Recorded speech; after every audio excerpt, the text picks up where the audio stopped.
Imagine this. You're sitting at your desk on a random Tuesday morning. You've got your coffee, you're feeling pretty good, and you just casually open your email inbox. Always a dangerous move. Right. And right there, near the top, is this automated message from Amazon Web Services.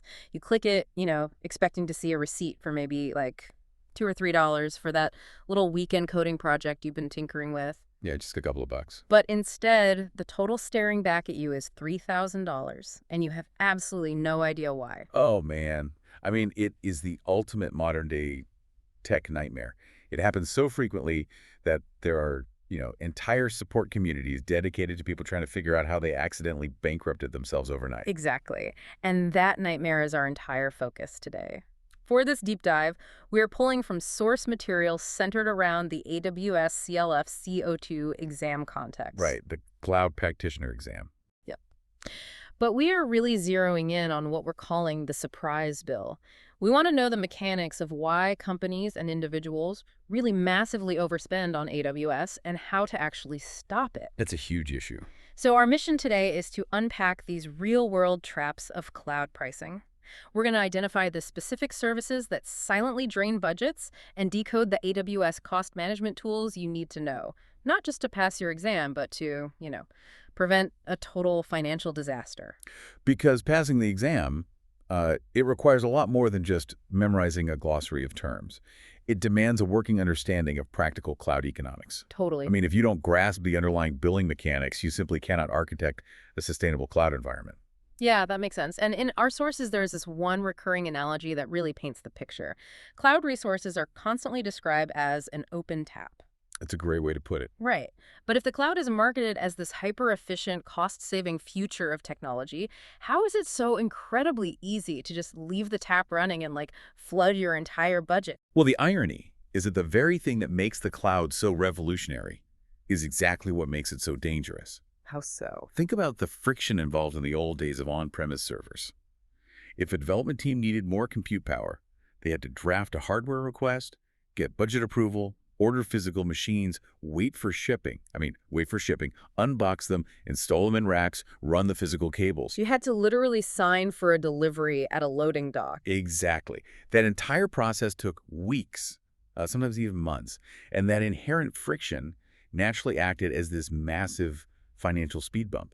You just couldn't spend money by accident. Right. You couldn't just trip and buy a server. But in AWS, that friction is entirely gone.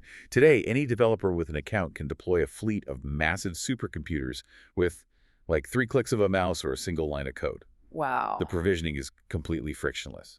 And when something is that breathtakingly easy to turn on, it becomes terrifyingly easy to forget to turn off. The meter just starts running 24 hours a day, 7 days a week. So let's look at what that OpenTap actually looks like out in the wild. The sources highlight several massive budget drainers, and I think the best way to understand them is to walk through a hypothetical scenario. Let's do it. Okay, let's say I'm an engineer at a large enterprise, and it's a Friday afternoon.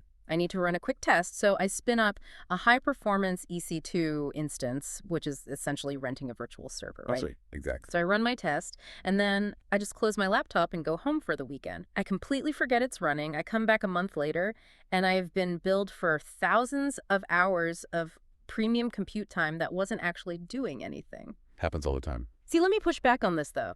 It feels a bit absurd to say enterprise companies are just forgetting servers like a light left on in the basement. I mean, are developers just not looking at their dashboards? Well, in a large enterprise environment, the sheer volume of activity creates this profound fog. You might have 300 developers spinning up thousands of temporary resources across dozens of different AWS accounts every single day. Oh, wow. Okay, that's a lot of noise. Right. And developers are incentivized to build features and push code quickly, not to meticulously monitor the billing console. Unless the organization has incredibly strict tagging policies where every single server is labeled with an owner in a project, a single rogue server just easily gets lost. It just blends into the background. Exactly. It blends into the aggregate monthly bill until the finance department notices the total has suddenly spiked. So the developer isn't being malicious, they just literally never see the meter. Yep. And speaking of that meter, when I spun up that EC2 server for my little test, I was using what AWS calls on-demand pricing. That's a major trap in itself, isn't it? Oh, absolutely. On-demand pricing gives you maximum flexibility. You pay by the second, and you can terminate the server whenever you want with no penalty. But you pay the absolute highest premium for that privilege. Okay, so it's the premium option. Yeah. If you build an application and leave on-demand instances running 24/7 for months or years, you are just bleeding money. AWS offers massive discounts, sometimes up to like 70%, if you commit to a 1 or 3 year term using reserved instances or savings plans. Oh, that's a huge difference. It really is. Using on-demand for long-term workloads is like renting a car by the hour for a cross-country road trip instead of just leasing one. Okay, I love that analogy. So I've left my expensive on-demand server running. Let's say my application also needs a database to store user profiles. I go into AWS and set up Amazon RDS, the relational database server. It's like a very common setup. Right. And during the setup, I see a little checkbox that says multi-AZ for high availability. I want my app to be highly available, so I click it. Why does the source material flag this specific checkbox as a silent budget killer? Because of the underlying mechanism triggered by that single click. Multi-AZ stands for multi-availability zone. It is a fantastic feature for disaster recovery, sure. But there's a catch. A big one. When you check that box, AWS automatically provisions a completely separate, synchronous standby replica of your database in a completely different physical data center miles away. Wait, really? A whole separate server? Yes. If your primary database crashes, the system seamlessly fails over to the backup. The trap is that developers often view it as just a software feature, but mechanically, you're literally provisioning a second invisible database server and a second block of storage. So I just doubled my database costs instantly. Instantly. You instantly double it. Many teams enable this in their testing or development environments where they absolutely do not need enterprise-grade disaster recovery. Wow, so a single click to feel safer just quietly doubled my bill. Exactly. Okay, next, my application needs a place to store files, like user profile pictures. Naturally, I use Amazon S3 Simple Storage Service. And S3 is famously cheap for storing data. So how does that turn into a horror story? Well, the storage itself is pennies. The horror story lies in the data transfer out what AWS calls egress. Egress, okay. The entire cloud industry operates on a concept called data gravity. AWS wants your data inside their ecosystem. So uploading data into AWS is almost always completely free. Oh, that's convenient. Right. But taking data out of the cloud and sending it across the public internet, that costs money. Imagine you configure your S3 bucket to be public, and someone posts a link to your files on a massive forum like Reddit. Oh, no. Suddenly, tens of thousands of people are downloading your files. So I'm basically paying the shipping costs for everyone on the internet to download my data. Exactly right. You thought you were renting a cheap digital storage unit, but because of how egress billing works, you inadvertently became a global high-bandwidth streaming provider, and you're paying for every single gigabyte that leaves the AWS network. That is wild. Okay, let's add one more layer to my app. I've realized my EC2 server needs to be secure, so I put it in a private subnet. It's hidden from the public internet. Good security practice. Thanks. But my server still needs to reach out to the internet occasionally to download software patches.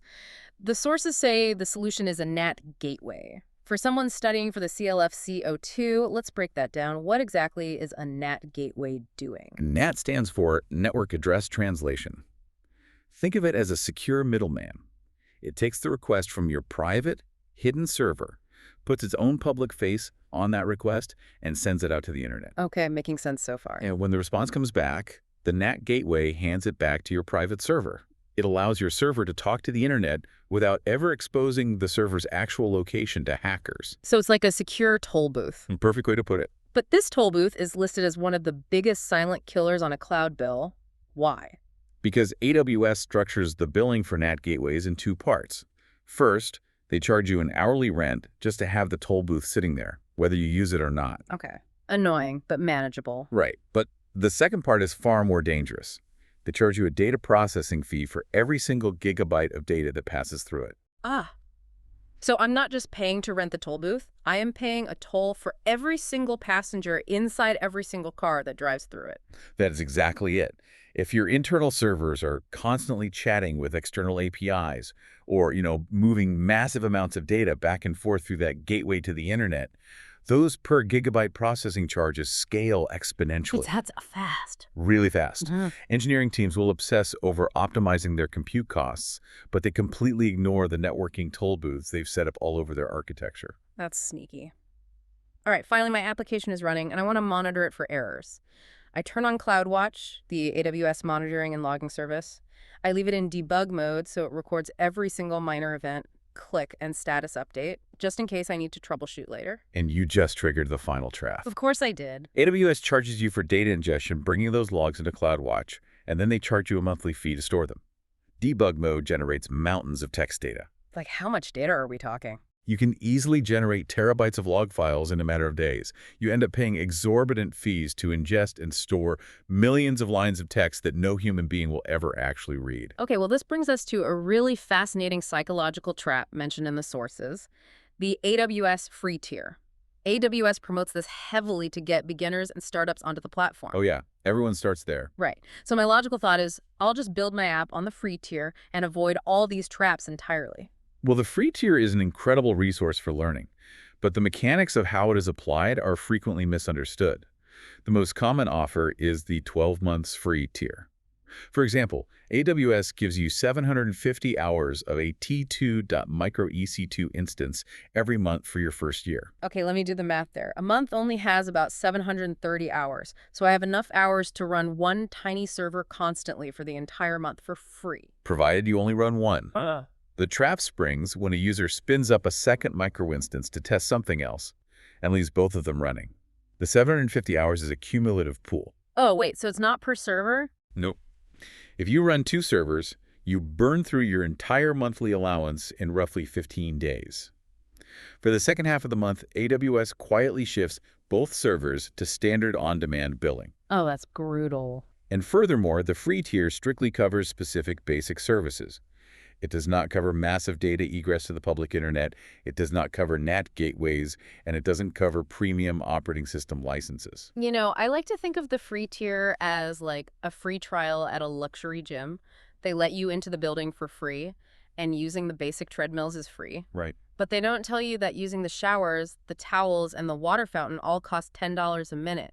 You think you're working out for free until you get an invoice for the water you drank. That analogy hits the nail on the head. Yeah. You naturally assume the peripheral services required to use the treadmill are included, but in the cloud, every distinct service has its own meter. And the moment that 12-month gym trial expires, everything you left running in your digital locker immediately starts incurring full charges. Wow. Okay, since anyone listening is probably terrified to even open their AWS console at this point, we really need to pivot to the solutions. Good idea. The CLF CO2 exam requires you to know exactly which AWS cost management tools to use to stop this financial bleeding. Let's walk through the 4 main tools. If I am sitting down to design my application but I haven't built anything yet, my instinct is to open a dashboard to see what it's going to cost. Well, you can't use a dashboard yet because you haven't generated any data. Oh, right. The very first tool you need is the AWS pricing calculator. This is a web-based planning tool used before you provision a single resource. You plug in your hypothetical architecture, like I plan to run 5 EC2 instances of this specific size, a multi-AZ database, and I estimate 500 gigabytes of data transfer out per month. So you just build it on paper first. Exactly.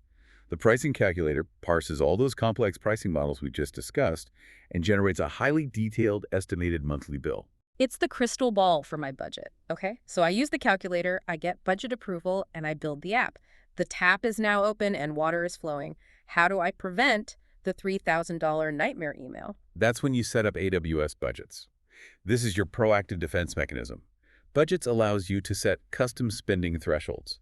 For example, you configure it to say, if my total AWS bill for this month is forecasted to exceed $100, send an email and a text message to the engineering team immediately. Forecasted, so it can warn me before it even happens. Yes, exactly. Okay, let's unpack this. If I'm terrified of that $3,000 bill from our intro, Cost Explorer tells me exactly how I lost the $3,000 after the fact. But budgets is the smoke alarm that goes off at $50 so I can actually stop it. Is that the crucial difference for the exam? Yes, and it can even act as the extinguisher itself. You can configure AWS budgets with action alerts. If a budget threshold is breached, AWS can automatically execute a script to shut down specific servers or block new resources from being created, stopping the bleeding entirely without human intervention. Oh, that is incredibly powerful. Okay, let's say the smoke alarm went off. I got an alert that I hit my $100 budget. Now I need to know why. I need to see the damage. That is when you open AWS Cost Explorer. Cost Explorer is your interactive visualization dashboard. It allows you to analyze your historical spending and usage data. So this is where I get my charts and graphs. Yep, you can filter and group the visual data to find the culprit. You can generate a bar chart that shows exactly how much you spent on EC2 versus 3 over the last 3 months. Or, filter by specific project tags to see if the marketing department or the dev team is driving up the bill. So budgets is the smoke alarm that tells me there's a fire, and Cost Explorer is the postmortem autopsy that shows me exactly which room burned down and what started it. Perfect summary. That leaves the fourth tool from the sources, the AWS Cost and Usage Report, or CUR. If Cost Explorer already gives me all these great visual charts, what is the CUR doing? Think of the difference in granularity. Cost Explorer provides aggregated, easily digestible visuals. The Cost and Usage Report delivers the raw, unfiltered data. How raw are we talking? It lists your AWS usage down to the hour or even the millisecond, categorized by every single product, tag, and pricing tier.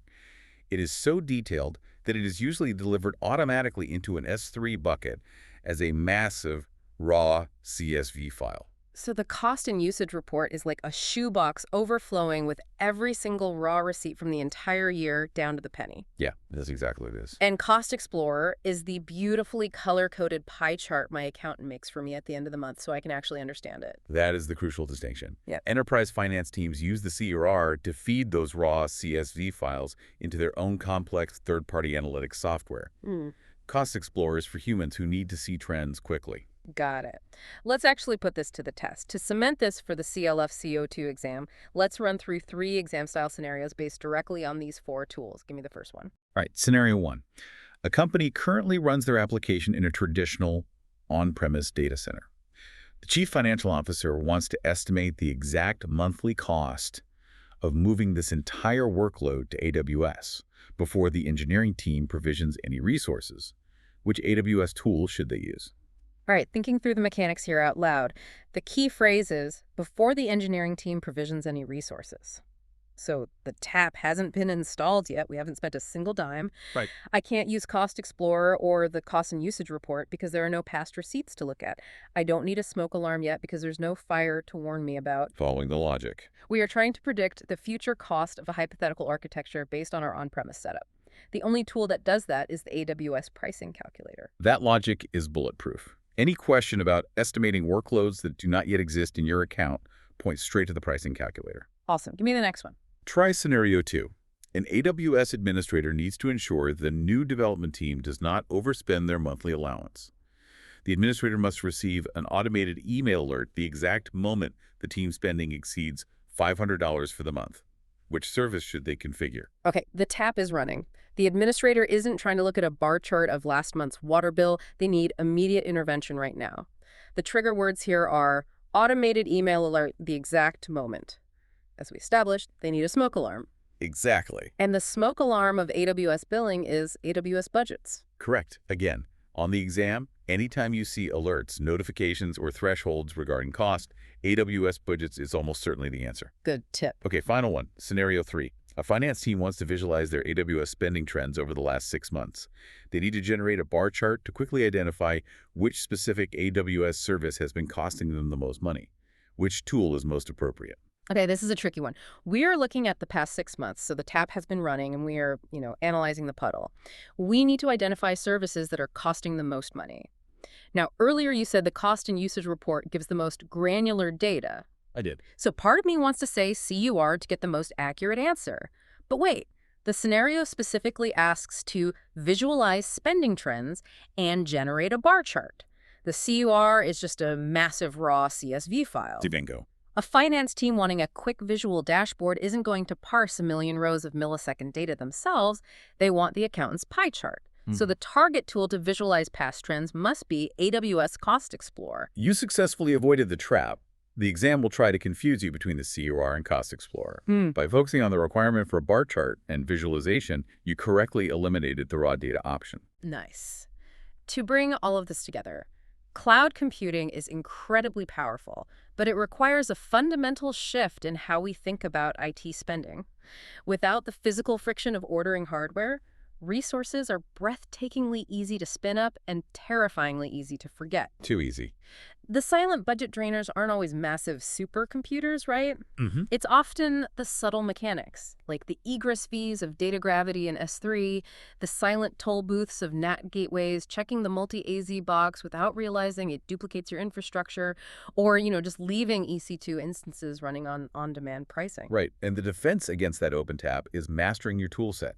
You estimate the flow with the pricing calculator, you set up your smoke alarms with AWS budgets, you visualize the trends with Cost Explorer, and you analyze the raw receipts with the cost and usage report. It's all about using the right tool for the right phase. Exactly. Whether you are an enterprise cloud architect managing millions of dollars or just someone trying out the free tier on a weekend passion project, understanding these mechanics is the difference between a successful deployment and a devastating financial shock. Well said.